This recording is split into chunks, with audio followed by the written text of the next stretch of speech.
You're offering me how much? I've got 3 steps to help you handle a lowball offer. I'm going to show you exactly what to say and why. All the psychological principles. Step 1. Hey, Joe. Thank you for your offer. I appreciate it. We'll review it and get back to you. Always say thank you. First of all, it's polite. It's proven to build social trust, and it creates a positive cycle of mutual responsiveness. And that's what we want if we're going to negotiate. Hi, Joe.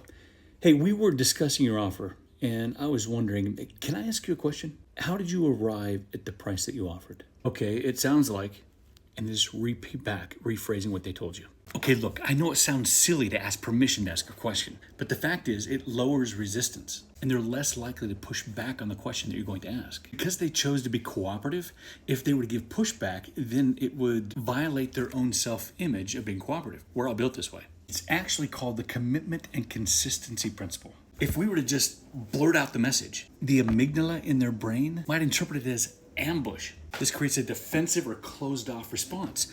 Does that sound familiar? Kind of like the reaction we have when somebody offers us a low ball offer. I did a video called Offend the Seller with Your Offer. Look at everyone's response. It's loaded with amygdala responses. That's why we don't just want to jump in with the question. We ask them permission.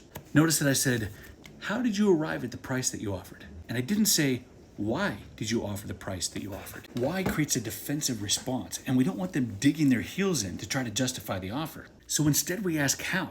How did you arrive at the price that you offered? How activates the reasoning process. Justifying is a validation process that starts with the end result and attempts to prove it. It's more subjective. But reasoning, that's a discovery process that attempts to explain from the beginning how the facts led to the result. It's more objective.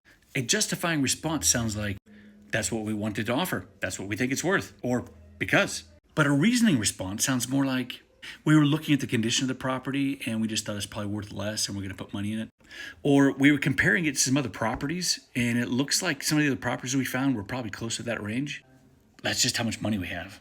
So remember, step 2 is, we were discussing your offer and I was wondering, can I ask you a question? How did you arrive at the price that you offered? And this part's the easiest. You're simply going to repeat back, echo back what they told you.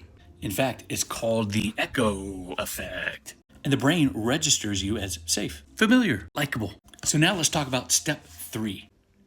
No answer. Hey, I wanted to get back to you. In all honesty, we had talked about whether or not to present a counteroffer, but we would like to try to work with you. So I do have a counteroffer for you, but you need to know it's a ways off from what you offered. We discussed not countering. That phrase activates the possibility of loss, and they're more receptive now to receive our offer. It also makes the buyer a little more careful if after they get this counter I'm giving them as to whether or not they should recounter and how far off the price that I countered to them. The phrase, but we would like to work with you, activates reciprocity. Now, notifying that the counters are ways off from what they originally offered creates what I've always called a theory of relativity, but in reality, it's called a contrast effect. So that when they get the offer, the idea is that their fear built in a much greater difference in the prices than what they actually see on paper. One bonus tip, playing with numbers. If you're asking $425,000 and they offer you, I don't care, $360 because we're practicing lowball offers, and you decide to drop $25,000, don't drop it to $400,000, $399,900. That psychology has been proven and still works. Now I want to be clear. I'm not suggesting you're going to win every negotiations with a lowball offer, but I assure you, you will win many more times by taking this approach. This isn't theory. I use this, and this is all based on psychology and human behavior.